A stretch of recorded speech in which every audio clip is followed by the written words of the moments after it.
Bom, eu imagino que vocês já estejam bastante ansiosos, né, e aguardando, então, essa palestra muito aguardada e esperada, que abre o calendário aqui da nossa tarde e que traz algo que tem muito a ver com o trabalho de vocês, né, que é a união, é o esforço, é a coletividade.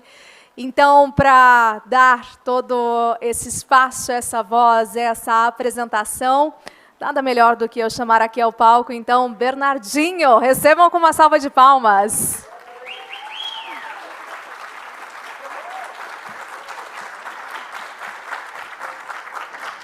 Olá, boa tarde a todos. Obrigado aí pelo convite, estar participando com vocês desse evento, né? Pensar Brasil. Acho muito interessante, porque eu costumo dizer que toda mudança, ela começa com uma reflexão, né? Quando nós pensamos sobre de que maneira, de que forma nós podemos melhorar a eficiência do nosso time, né, a eficiência do nosso trabalho, da nossa equipe, o que quer que seja, e refletir sobre ferramentas, sobre estratégias. Então, a reflexão, ela provoca mudanças. E as mudanças servem para o crescimento. E a única fonte de satisfação que eu conheço é a sensação do crescimento permanente. Quando a gente está evoluindo, crescendo, isso gera satisfação e motivação. As pessoas se motivam quando sentem que estão realmente, né, crescendo. A minha ideia aqui hoje é por refletir um pouco. Nós tivemos aqui vários palestrantes, várias pessoas, que ainda virão muitas outras de várias áreas, né? E eu costumo dizer que às vezes se discute muito, mas a discussão entre duas pessoas, ela é inócua, ela é improdutiva. A discussão de duas pessoas enfrentando um problema, aí sim ela é construtiva. Nós debatemos, discutimos, divergimos, mas para enfrentar um problema, não apenas para divergir, para desqualificar. Eu costumo dizer que nós vemos um mundo complicado, não é? O Brasil, quer que seja um mundo complicado, onde, mais do que debater e discutir, a gente quer desqualificar. Mas por que desqualificar? Eu admiro alguém que pensa diferente de mim. Eu quero entender por que ele pensa diferente de mim. E buscar soluções melhores do que as minhas. Que existe alguma coisa, seria a mãe de todas as virtudes, a mãe de todas as virtudes, é a humildade. Porque a humildade não tem a ver com subserviência, com falsa modéstia, tem a ver com nós não sabemos tudo, nós precisamos dos outros. Saber ouvir as pessoas. E discutir, debater, discordar, né? Mas a humildade, que nos faz entender que nós não somos, nós apenas estamos. E se não continuarmos a crescer, a evoluir, não estaremos mais. Ninguém é líder, está líder, pode ser por muito tempo, mas está momentaneamente.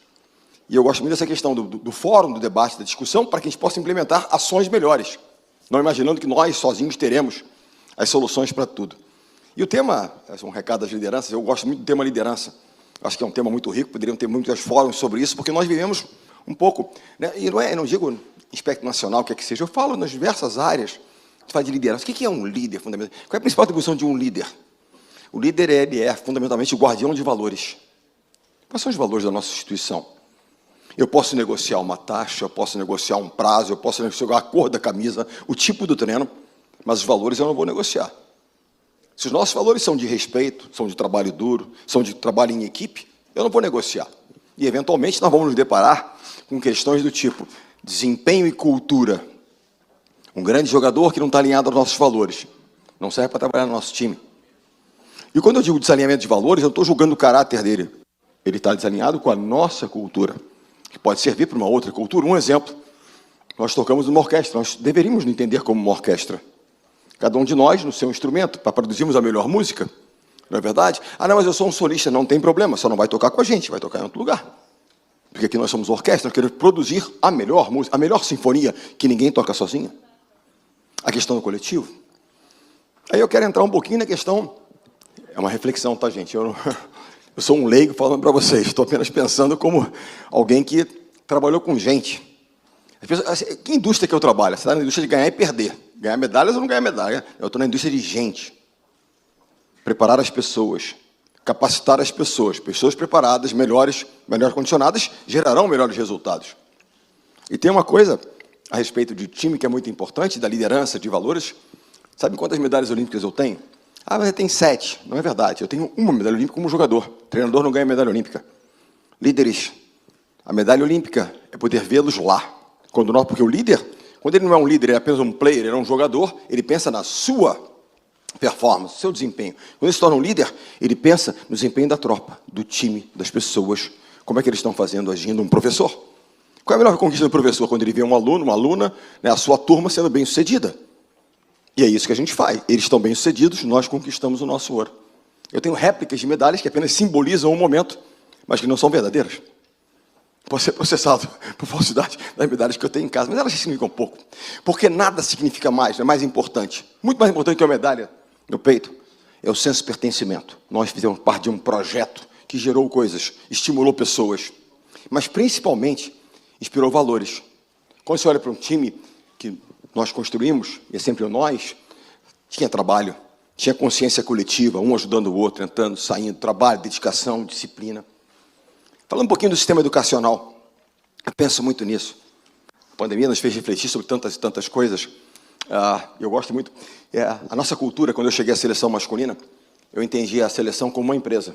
Toda empresa tem uma cultura, tem uns valores que norteiam. Primeiro, integridade. Aqui ninguém vai enganar ninguém. Vamos ser claros, corretos, justos dentro do possível. Não, mas o Bernardinho ele cobra muito, ele é muito duro. Não, mas ele é correto, ele é justo. Eu acredito nele. Para gerar credibilidade, para gerar um ambiente de confiança, a pessoa precisa acreditar no comportamento do outro. Eu acredito no comportamento dele. Ele é duro, mas ele é justo, ele é correto. Portanto, estou com ele. Primeiro, a integridade. Segundo, trabalho em equipe. Time por primeiro. O nome mais importante é o nome que está aqui, não o nome que está aqui. E nós temos que ter consciência disso. E o terceiro é treinamento extremo. Eu acredito numa coisa, que é a capacitação das pessoas. Sem capacitação, e não é apenas técnica, desculpa, o termo é um pouquinho, né? Eu tinha um livro de cabeceira chamado Apenas os Paranoicos Sobrevivem. Era um livro que durante muitos anos me acompanhou. Aí comecei a fazer uma terapia para acalmar um pouquinho, então abandonei esse livro de cabeceira, mas continuo acreditando nisso. Porque a excelência vem do fato de que você se preocupa mais do que as pessoas acham que você deveria com um determinado problema.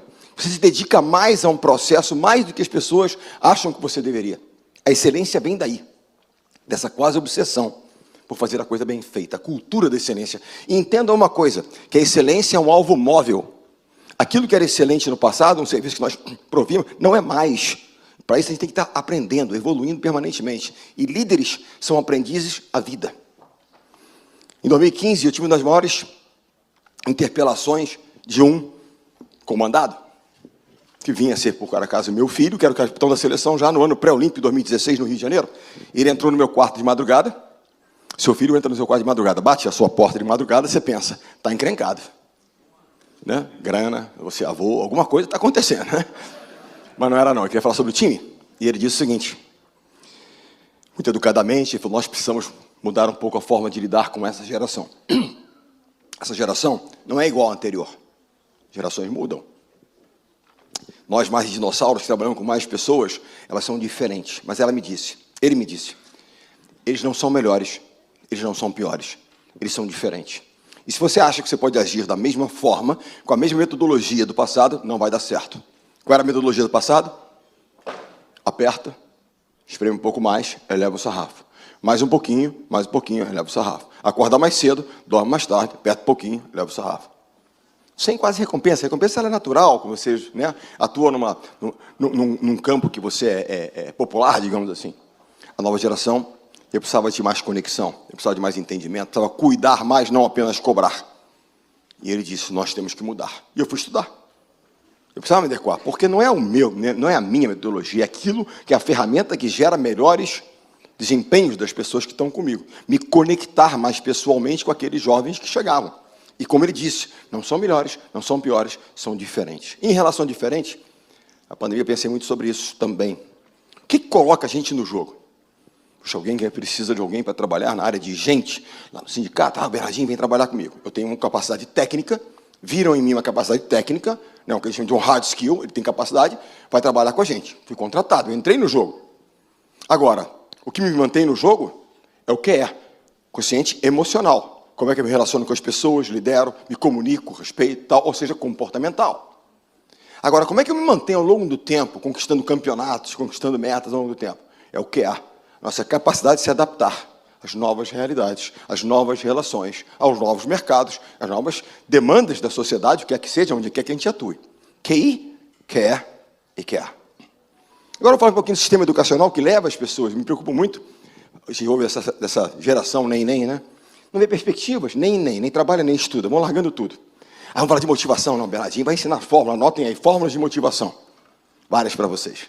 Daqui umas cambalhotas, os gritos de guerra, arrancar a camisa, que vocês veem na televisão, como se adiantasse alguma coisa. Nada. Mas qual é a minha perspectiva? Quando eu olho para frente e eu penso no nosso sistema educacional hoje, Eu tenho alguns empreendimentos. Eu dou aulas na faculdade. Dou aulas não, eu compartilho histórias, não dou aulas. Para jovens empreendedores. E a matéria chama-se Liderança Empreendedora. Noções de liderança para jovens empreendedores. São muito bons em tecnologia, hein? Digitam com uma velocidade assustadora, mas têm dificuldade de se relacionar. Nós temos dinâmicas e, por exemplo, o empreendedor tem que demitir alguém. Ele entra em pânico, na sala de aula. Mas no mundo real, eventualmente, vai ter que reduzir uma equipe em algum momento, ou você vai ter que escolher alguém em detrimento de outro. Isso é do mundo real. Você vai ter decepções. Então, a gente cria dinâmicas para a gente poderem trabalhar e entender de que maneira eu faço. Com respeito, etc. Tal, mas com consistência. E eu faço parte de dinâmica, eu quero falar de uma dinâmica depois para falar um pouquinho desse laboratório. E a minha grande intenção ali é permanecer junto aos jovens, aprendendo com eles. Eu vou envelhecendo, eles chegam sempre jovens, chegam à mesma idade, e eu estou sempre aprendendo com os novos chips que chegam, que são chips diferentes. Outro dia, uma empresa de jovens queria me contratar para uma mentoria. Eu trabalho muito com os rapazes, com os jovens. Mas você é caro, paga não tem nada. Mas, enfim, ele lá preocupado, era uma pequena startup. Eu falei, não, eu quero uma contra-mentoria. Cada hora que eu der para vocês, eu quero uma hora sobre metaverso, NFT e cripto. É lá e cá. Quero aprender. Quero poder entender. Não me tornarei um especialista na área, mas eu vou saber entender como é que as coisas estão indo, como é que vão fazendo, como é que eu posso estar convivendo com esse novo mundo. E ele está aí. Ele está aí. O que nos assusta, provavelmente, não são as mudanças, que elas sempre aconteceram, é a velocidade com que elas acontecem hoje. Então, temos que agilizar. Não parem. Não parem. Vamos lá, vamos tentando. Aquilo que é possível, vamos nessa. Mas voltando ao sistema educacional, na reflexão, tá, gente? Por favor. Eu não tenho nenhuma capacidade, nem nenhuma autoridade para falar. Então, por isso aqui, não é um leigo. A primeira coisa que me preocupa é o seguinte, no colégio, o que se pune? A falha, o erro. Errou? Não passa de ano, recuperação, errou. Mas no mundo, você cria pessoas com medo de errar. E quem é que vai empreender tendo medo de errar? Não vai empreender, não vou correr risco. Vou tentar buscar alguma coisa que me gere uma zona de conforto. Então você treina uma geração que com medo de errar. Não vou correr risco. Empreender sem risco, desculpa. Não tem como. Num país como o nosso, o risco é um pouquinho maior. Então nós precisamos entender, não é que você valoriza, não é isso, mas como você aprende com o erro e segue. Eu tive 2 exemplos na minha vida. Primeiro, professor de português. A primeira vez que eu fiz uma redação para uma prova, não foi boa. Foi ruim. E a professora foi tão interessante, falou assim, olha, mas pensa diferente, fala um pouco com o coração. Eu fiz a melhor redação da minha vida logo depois. De uma nota 6, que para mim era uma nota muito ruim, que eu era um bom aluno, eu tirei 10 na seguinte, mas assim, pelo estímulo dela. Sabe por quê? Líderes cobram. A gente não cobra resultados, empenho. Principalmente empenho. Tem uma coisa que a gente não negocia, que é o esforço, a dedicação. O resultado às vezes vai vir, não vai vir. Mas a gente cuida. Cobram e cuidam. Cobram. São como pais e mães exigentes. Você detecta um talento na sua filha, no seu filho, no seu colaborador, no seu atleta. O que você quer fazer? Desenvolver o talento daquela pessoa. Senão é frustração. Que a gente quer isso. E esse professor foi esse. E meu primeiro treinador de voleibol. Eu comecei jogando vôlei no Fluminense aqui, porque eu estava ali perto na praia de Botafogo. Eu ia correndo para o clube jogar, 13 anos. E eu tenho um irmão mais velho que eu, que era muito talentoso para jogar. Mas um talento proporcional à preguiça. E eu não tinha muito talento. Aliás, bem pouco, mas preguiça zero. Eu tinha vontade. E eu já garoto, eu cobrava dele, porra, se empenha mais, tal, e ele... E toda vez que eu brigava com meu irmão, esse treinador, me mandava embora. Bernardinho, banho. Eu tomei uma centena de banhos antecipados na minha carreira. Eu queria matar o meu treinador. Quem de vocês praticou esporte e nunca quis matar um treinador? Um professor? Um gerente? Um diretor? Não é sugestão, é apenas reflexão. Mas quem depois, com o tempo, não entendeu e reconheceu que se não fosse por ela, por ele, você não teria chegado lá? E já velhinho, esse senhor, levava ele já treinador da seleção feminina, nós treinávamos ali na URCA, na Escola de Educação Física, onde eu segurei na antena, desculpa, eu errei. Minha treinadora falou para eu não segurar aqui, foi mal. Vou treinar mais depois, faço uma hora extra. A treinadora é dura. Mas o fato é, eu levei ele já velhinho, sentamos lá na URCA, ginásio Leite Castro, lá, treinando meu time, seleção feminina, e ele dava ainda pitaco, já velhinho, treinador. E um dia eu tomei coragem, perguntei para ele, Bené era o apelido dele, me explica uma coisa, por que toda vez que eu brigava com meu irmão, você mandava sempre embora ele, não a mim, sempre embora a mim, não a ele, que não queria nada? E ele disse por isso, ele não queria nada. Se eu mandasse ele embora, ele nunca mais ia voltar. Olha a sabedoria dele, eu queria que ele jogasse. Você queria tanto que eu te mandava embora, você voltava. Eu te mandava embora, você voltava. Eu te mandava embora, você voltava. E ele disse, se você não tivesse resistido à minha pressão, você não teria chegado a lugar nenhum. E ainda disse uma coisa que foi dura, mas doeu, mas verdadeira. Com o seu pouco talento, se não tivesse chegado... É menos também, né? Mas é verdadeiro, é verdadeiro, verdadeiro. E é isso, ele me ensinou isso. O que ele treinou em mim? Resiliência. Resiliência. Nós vamos voltar na dinâmica dos 2 pontos fundamentais para mim. Primeiro ponto é a questão da punição excessiva do erro, criando medo de correr riscos. Agora, atenção. Tem uma máxima, o pessoal usa muito, né? Ah, não, mas eu estou com medo. Aí o pessoal fala, mas vai com medo mesmo. Não tem isso? O pessoal fala, não é a máxima? Não, peraí. Vai com medo, mas preparado. Você vai entrar numa batalha esportiva, o que seja. Você tem medo. Você vai entrar na final olímpica, no Maracanãzinho, você acha que o pessoal sai do vestiário, está com um buraco desse tamanho na boca do estômago? Mas você vai preparado. Porque se não estiver preparado, vira pânico. Você vai entrar numa negociação, alguma coisa. Você está preocupado, é uma negociação difícil, dura. Mas se estiver preparado, você vai lidar. Porque se não estiver preparado, com medo, pânico, trava, não vai. Preparado, com medo, enfrenta. Porque além da humildade, a coragem de correr riscos, preparado, fazer acontecer. Primeiro, a questão do erro. O sistema educacional vai repensar um pouco isso. Segundo, é um sistema... O mundo hoje, ele é colaborativo. Trabalha em equipe. Você quer montar uma startup desse tamanho, você precisa de alguém. Você é bom de produto, ele é bom de venda, ele é bom de gente, o que é que seja. Você precisa dos outros. E a escola, não, você faz sozinho. Não, não é que a gente não tenha, porque tem que desenvolver protagonismo, responsabilização, mas entender que o mais importante é trabalhar com um time, em grupo, saber usar. O que é um time? Complementaridade de talentos, de funções, de capacidades que geram o melhor resultado. Vamos desenvolver isso. E o terceiro ponto, o sistema educacional nos apresenta, diz o seguinte, há apenas uma resposta correta. Fala para mim, onde é que tem uma resposta correta só? Não existe uma resposta correta só. Você tem possibilidades. Eu não estou falando de transgressões. Possibilidade, pois talvez esse seria a melhor estratégia. Não, vamos ajustar um pouquinho mais, porque com esse time talvez é um pouco diferente. Você não pode sair com essa mentalidade sólida, fixada, de que só tem essa resposta. Não sei. Né? Qual é o próximo modelo? Modelo de trabalho no futuro? Ele é só presencial? Ele é híbrido? É um misto? Nós não sabemos. É alguma coisa no meio disso tudo que está aí. Agora, uma coisa que eu não admito, eu odeio, álibis e desculpas. Coisa mais fácil que tem é arrumar uma desculpa, né? Ah, como é fácil.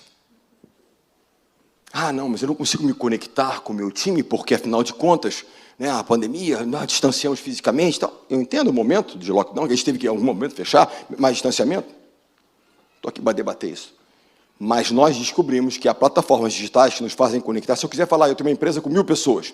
Se eu quiser falar diariamente com 1000 pessoas, eu falo. Porque no passado nós imaginávamos que era impensável. Não vou ter aquela conexão perfeita que eu gostaria de ter, presencial, né, que eu possa observar um pouco mais, mas terei uma boa conexão. Então não use como desculpa falta de. Nós temos condições de fazer mais frequente.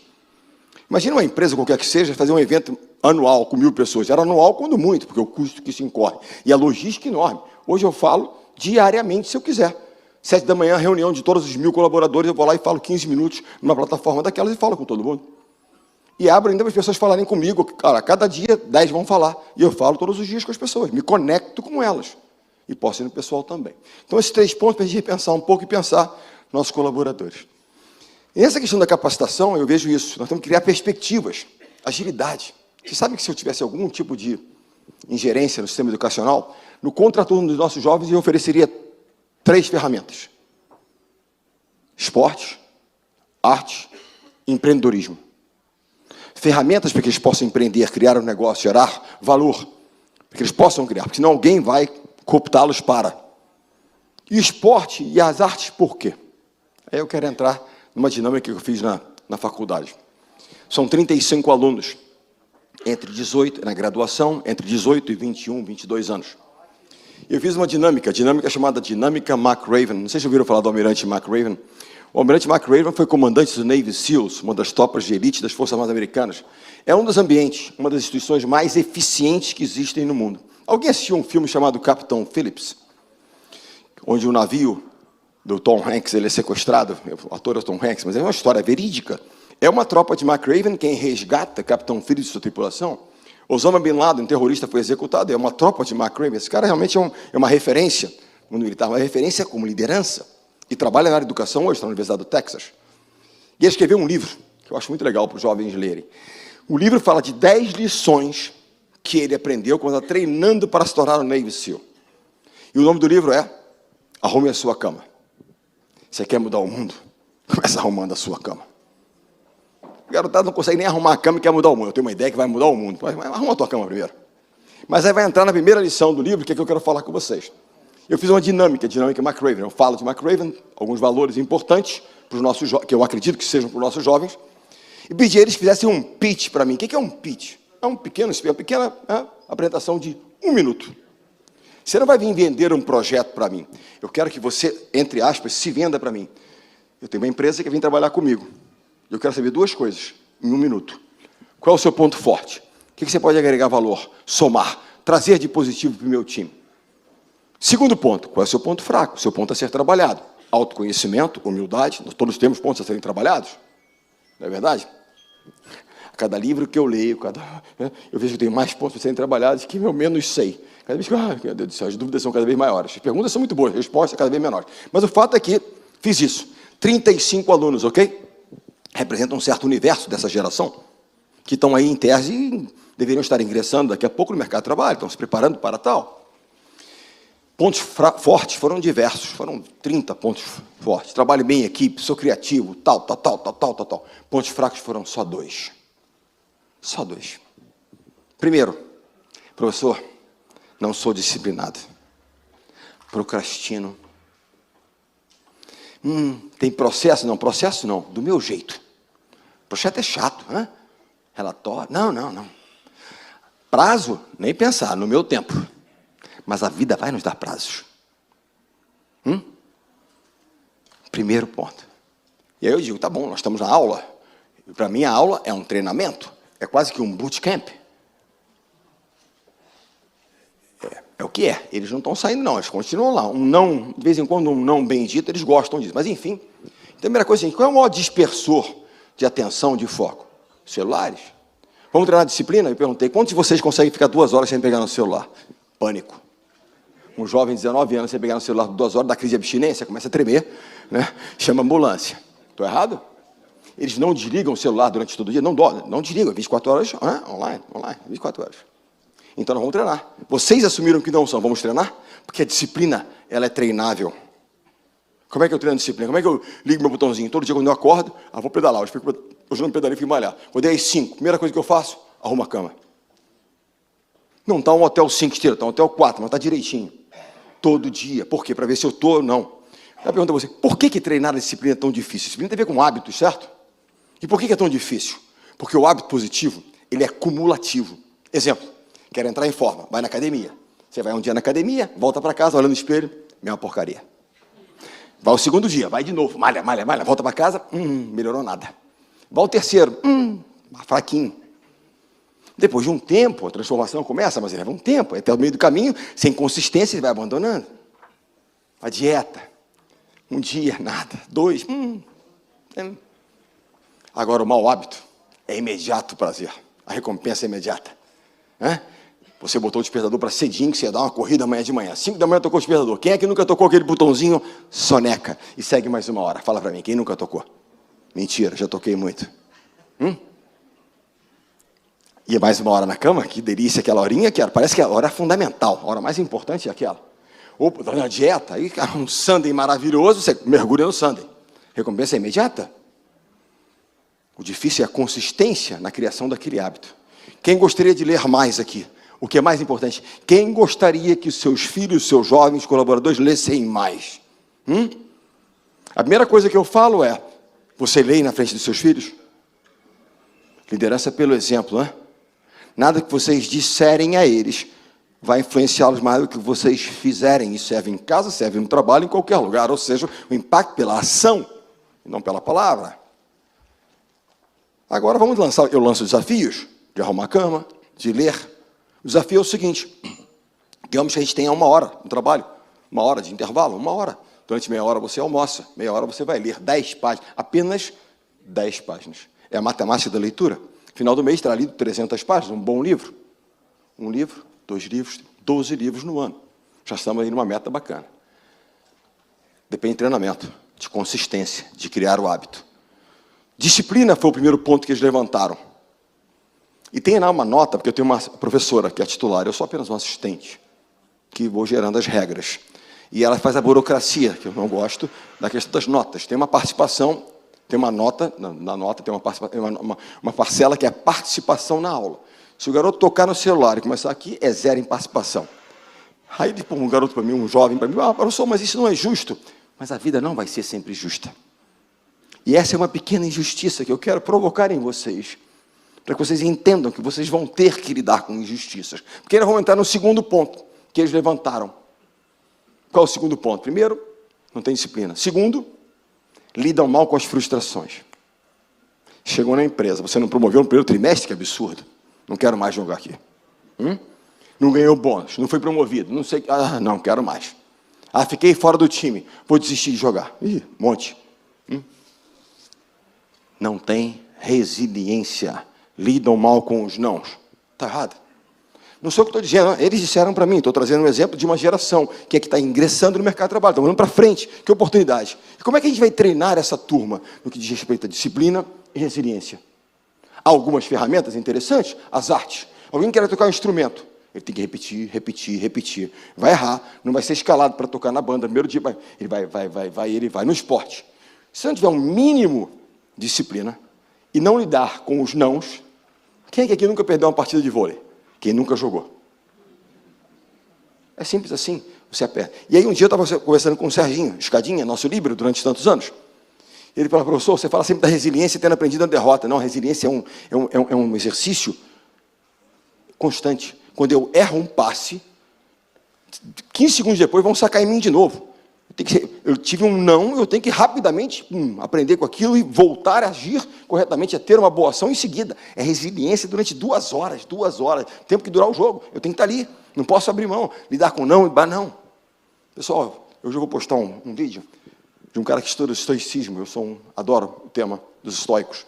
E ele fala o seguinte, o que importa para a gente é o seguinte, como você joga o jogo agora. How do you play the game? Como você vive seu momento. O que o adversário vai fazer, o que o outro vai, o que aqui vai, você não controla. Nós vivemos uma geração, num momento de perda absoluta de foco. Isso impacta na saúde mental dos nossos jovens, estão preocupados em quantos likes, dislikes foram cancelados, não foram cancelados, permanentemente. Também tem impacto sobre isso, mas a questão é a seguinte, por quê que eu estou falando do foco? Porque há excesso de ruídos. Muitas das coisas que a gente lê, a maior parte também do que a gente lê, onde quer que seja, não são informação, são opiniões. Eu tenho um amigo que é nutricionista, e ele me disse, Bernardo, ser nutricionista é a melhor profissão do mundo hoje.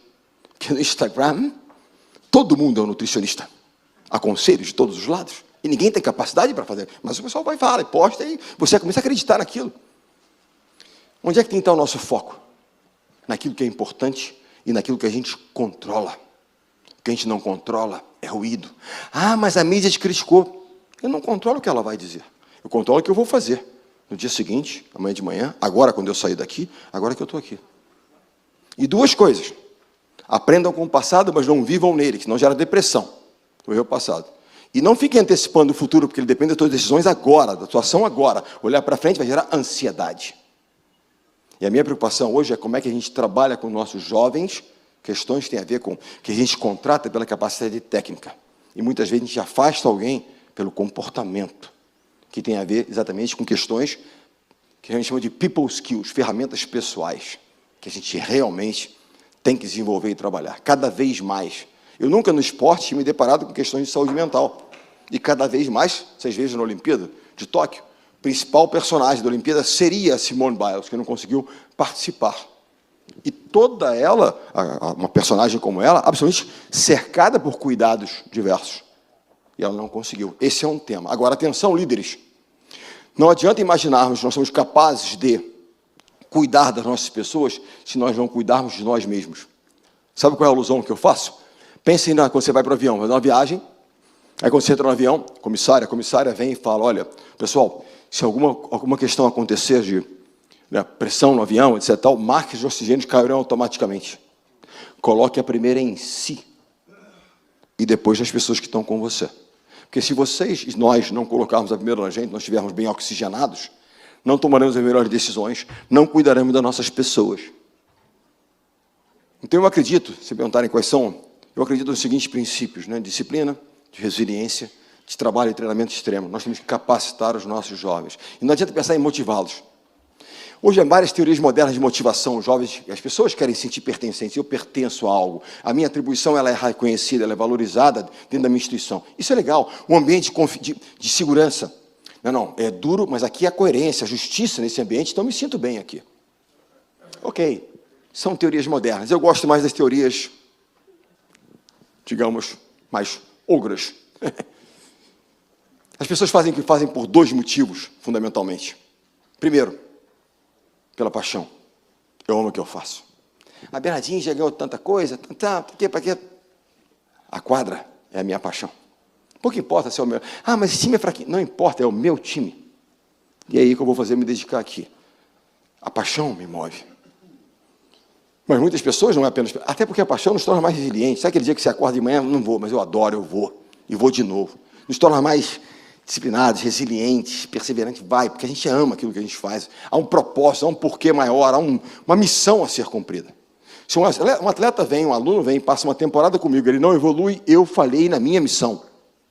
A minha missão é capacitá-los. E quando eles vão embora, muitos vão embora, fizemos uma boa competição, 6 jogadores já foram embora. Pô, foram embora. Porque nós criamos asas para elas. E elas foram voar. Vou fazer o quê? Eu tenho um orçamento menor, foram fazer e tal. É do jogo. E vamos reconstruir. E vamos seguir buscando, né, outros pequenos passos que também queiram voar conosco. Então, acho que capacitação, preparação. Mas, então, primeiro pilar, a paixão. E o segundo pilar? Necessidade. As pessoas fazem o que fazem porque amam ou porque precisam, ou um misto das duas coisas. Eu preciso, eu vou correr atrás. Eu preciso, eu vou correr atrás. E há uma coisa que a gente para pensar nisso, né, o futebol não é um esporte, é uma religião, né? Os outros são esportes, né? Religião, esporte, está na outra categoria. Quantos jovens talentosíssimos, né, grandes jogadores que a gente admirava como fãs e tal, aí ele falava, não, primeira coisa, eu vou fazer um contrato, comprar uma casa para meus pais e tal, e fazem, né? Aí faz um contrato na Europa, milhões, tal, vai para a Europa. Num certo momento, nós admirando o jogo daquele jovem, né, daquele jovem campeão, ele para num certo momento, ele estagna e abandona, começa a cair. Por quê? O pilar que levou ele até lá foi o pilar da necessidade. Quando a necessidade não existe mais, afinal de contas, ele já está com a necessidade totalmente abastecida, não tem a paixão pelo processo. Né? O processo é muito chato, não quero isso não. E aí ele abandona, não tem mais crescimento porque não tem mais motivação. Sabe qual é, no voleibol, o maior exemplo que nós temos, popular? Ele escreveu até um livro, que é o Serginho, eu gosto de falar do tema, porque como o esporte se democratizou. E chegou em todos. Se a gente parar de pensar o voleibol há décadas atrás, era jogado em clubes privados, em escolas privadas, né? Coisa... Hoje em dia é popular. Os jovens saem de todos os rincões, o voleibol se tornou de uma dimensão nacional. Esse rapaz, o Serginho, nasceu em Pirituba, alguém é de São Paulo aqui? Periferia de São Paulo, na comunidade. Vocês terem noção de como é que ele estava distante do mundo de seleção? 2001, quando eu assumi a seleção masculina, eu fiz a primeira convocação. Naquela época, assim como treinadores de futebol, a convocação, né? Não, o treinador, na época, eu não lembro, o Filipão convocou os goleiros tal, os zagueiros tal, não tem essa... Aí tinha na rádio, na televisão. E também no voleibol, também tinha um pouco disso. O Bernardinho convocou, era o primeiro ano na seleção masculina. E aí ele estava fora da comunidade, fora de Pirituba, chegou à comunidade, e um amigo falou, Serginho, você não vai acreditar, você foi convocado. E ele pensou, eu achei que tivesse sido liberado do serviço militar, me acharam e me convocaram. E era para a seleção que ele tinha sido convocado, porque estava tão distante da realidade dele que ele não percebia. E tanto quando ele chegou à seleção, até hoje ele brinca comigo, hoje é bullying, não é mais, né? Ele chega, patrão, estou aí. Ele chegou ao hotel aqui no Leme para treinar, ele chegou lá, qual é o seu nome? Sérgio Cadinha. Não tinha Sérgio Cadinha na relação, ele achou que era brincadeira, que ele não estava no negócio, até entender. Primeiro treinamento dele, nós fomos treinar na areia, a gente faz o treinamento na areia na pré-temporada. Eu estou olhando lá no treinamento, daqui a pouco ele dá uma saída assim, rapidinho, está passando mal, ele vai e vomita na lata de lixo e volta. Mas assim, fez assim e voltou, não deu um ai. Falei, gosto desse cara. Daqui a pouco ele foi lá de novo e voltou. E eu tenho para mim o seguinte, que você olha por primeiro quando você quer alguém? Digamos o seguinte, eu vou fazer um novo time, uma nova equipe na minha empresa para uma área X. Aí, selecionei várias pessoas que têm um skill técnico, uma capacidade técnica bacana para ocupar posições ali. Mas qual é o primeiro elemento que você olha quando você vai escolher alguém? Aí pensar, não, tal, integridade, aqui, ali, tal. O primeiro elemento é vontade, porque essa você não ensina. Paixão, vontade, não. E aquele garoto tinha vontade. O garoto se tornou um homem, 4 medalhas olímpicas seguidas, etc. Uma referência. Ele escreveu um livro, degrau por degrau, em alusão ao apelido dele, Escadinha, mas para mim o livro deveria se chamar É Possível. Eu daria em todas as escolas para mostrar para os jovens que é possível. Se tiverem uma oportunidade, com disciplina, determinação, agarrarem aquilo ali, é possível. E o que nós temos que fazer, como liderança nas nossas áreas, é mostrar a eles que é possível. Mas para que eles consigam realmente fazer do sonho possível, há de haver um preço a ser pago nessa história, que tem a ver com disciplina, com dedicação, com entrega, com resiliência, com consistência. O nome do jogo é dia após dia. Não adianta nós imaginarmos que nós vamos motivar as pessoas, nós temos que trabalhar a disciplina delas. Nem todos os dias nós vamos acordar, né, super motivados para fazer aquilo que nós pretendemos fazer, o que se espera de nós. O que nos faz fazer é a disciplina. Naquele dia que você acordou desmotivado para ir treinar, para ir fazer algo que você deveria fazer, que você vai tocar o botão soneca, você levanta, e não foi a motivação, foi a disciplina. E pensem comigo nesse dia que você quase desistiu, mas você foi. Quando você volta, tendo partido de um ponto de pouca motivação, você não volta. Eu fui, eu fiz, primeira missão, tiquei. Tua autoestima vai lá em cima, não é verdade? Agora, quando você não vai, você falha, você, entre aspas, fraqueja, não entrega. Quando você volta mal. Fala, caramba, fui fraco. Primeira missão do dia, não tiquei. E condiciona o nosso dia muitas vezes. O meu condiciona. E alguém vai sofrer com isso. Mas nós somos atletas, que alguém vai pagar, porque eu não vou estar bem naquele dia, porque eu fiz. Então, eu digo o seguinte, assim, eu acho que a gente tem que pensar e repensar algumas questões que vão além apenas de uma preparação técnica, que é muito importante. Há possibilidades, há gargalos, há tantas. O pessoal fala, não, empreender no Brasil é difícil. Empreender no Brasil, o campo para empreender é enorme, porque nós temos muitos problemas a serem solucionados. E o empreendedorismo tem a ver com isso. Qual é a solução? Onde é que eu vou, né, destravar um gargalo? Onde é que eu vou cuidar de um problema que aflige a minha sociedade, a minha comunidade, minha tribo, o que quer que seja? Em outros países, sei lá, no norte europeu, como é que eu vou empreender lá? As coisas funcionam, né? Então, já estão há mais tempo nessa jornada. Mas, para isso, o empreendedor tem que ter essas capacidades. Aprender sempre, humildade, coragem, se preparar e com coragem para enfrentar riscos, para lidar com as dificuldades. Disciplina. Sem disciplina, esquece. Resiliência para lidar com os nãos. Foco naquilo que é importante que vocês controlam. E capacitação permanente. Vamos propor, prover e pensar. Debater, discutir, enfrentando um problema. Não discutir pelo discutir, que não leva a nada. E vamos ter, eu acredito, um time. Eu nasci numa família de 5, mais um era um time de vôlei já, então a minha vida foi toda coletiva. Nós vivemos, temos que entender. Sabe qual é? Para encerrar um pouquinho, falar um pouquinho da força do time. A gente fala sobre a força do time, que é mais do que a soma das individualidades. Quantas pessoas são afinadas aqui e cantam bem? Vai, levanta a mão. Não vou chamar para cantar, não, pode falar. Já temos dois, depois vamos ter um duplo aqui, uma dupla, você vai tocar. Aí tem vários, de um modo geral, esse é um público mais afinado do que eu vou. Eu vou em alguns fóruns assim, de um modo geral é 1% é afinado, mas aqui tá bom, aqui tá mais que isso, né? Mas olha, vamos lá. Já foram ao ginásio assistir uma partida de um esporte, vôlei, por exemplo, vamos no Maracanãzinho, 10 mil pessoas, seleção vai jogar, estamos lá na torcida e tal. Antes da partida, aquecimento, toca o hino nacional. Aí toca o hino, as pessoas cantam, bonito, né? 10 mil pessoas cantando, o hino tocando. De repente a organização ela suprime a música. E as pessoas continuam cantando a capela. E continua lindo. Mas são 9.990 desafinados, né? Mas continua lindo ou não? Fica desafinado. Fica bonito? Se eu fizesse individualmente esse teste, seria horrível. Desastre. 10 cantariam bem, o resto, desastre. Essa é a força do time. Enquanto nós não nos entendermos como um time de verdade, que discute, que diverge muitas vezes, mas que tem um propósito em comum. E há várias formas de você chegar e ter que entender que a nossa não é a única. Enquanto não for, vamos continuar a pagar um preço. E isso depende de cada um de nós. Eu sempre digo isso. Você sabe que eu fui processado? Lá atrás. Será que eu antecipei minha candidatura? Candidatura para quê? Nem para síndico do prédio. Né? Por quê? Né? Uma senhora me processou. Porque eu disse o seguinte. Perguntaram, você não gostaria? Não tenho capacidade para. Tenho real noção do que eu posso e o que eu não posso. Mas eu disse o seguinte, qualquer pessoa que vá, né, cumprir um cargo público, exercer um cargo público, ela não precisa de torcedores. Quem precisa de torcedor é meu time. Vamos lá torcer pelo Sesc Flamengo, por favor. Precisamos de torcedores. Né? Não vamos, nós precisamos de torcedores. Aquela pessoa que está lá precisa de jogadores. Que cada um de nós vá a campo jogar. Faça a sua parte. Faça a sua parte. Sem apontar dedos, porque não? Eu fiz a minha parte.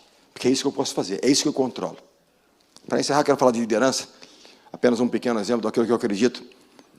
Tem um professor que eu gosto muito de Harvard, chamado Jim Collins. Vários livros bacanas. O livro que eu mais gosto é From Good to Great. Nós queremos fazer do nosso país, das nossas ações, good, great, excepcionais. A gente quer, né, melhorar nosso time, que seja ele qual for. Vamos pensar no maior, nosso time Brasil. Por isso estamos pensando no Brasil. E ele fala o seguinte, ele estuda empresas que durante 15 anos bateram os seus mercados. Foram superiores a todas as empresas do seu mercado. O que essas pessoas, o que esses times têm em comum que os tornam diferenciados? E isso tudo porque eu quero fazer da minha equipe uma equipe diferenciada, que siga à frente do seu mercado. Há várias características que são estudadas, entre elas, há uma que é comum a todas elas. Todas essas empresas que têm, se tornaram great, elas têm o que eles chamam de uma líder, nível 5, leadership level 5. O que é um líder nível 5? Características principais de um líder nível 5. Primeiro, uma energia de execução, aquela pessoa que quer fazer, quer construir, quer contribuir, quer aquela coisa, sabe, nunca para. É uma bateria de lítio, sei lá, e vai, quer mais. A gente vê, tem muita gente que tem essa coisa. Né? E segundo, a humildade. Quando há um êxito, uma vitória, uma conquista, o líder nível 5 olha pela janela e diz, se não fosse por ela, por ele, não teríamos feito esse resultado. Quando há um percalço, uma derrota, uma dificuldade, ele olha para o espelho. O que eu poderia ter feito diferente? Porque é muito fácil dizer, não, porque a China não cresceu, porque o governo... Olhem para o espelho. Olhem para o espelho. E o que a gente vê muitas vezes, quando há derrota, olham para a janela. Quando há vitória, querem um espelho enorme. E nós temos que acabar com essa prática. E pensar em líderes que façam do nosso good um great Brasil. Então, turma, obrigado pela atenção aí. Enfim, vamos torcer pelo meu time, mas vamos jogar a nossa partida. Obrigado. Valeu.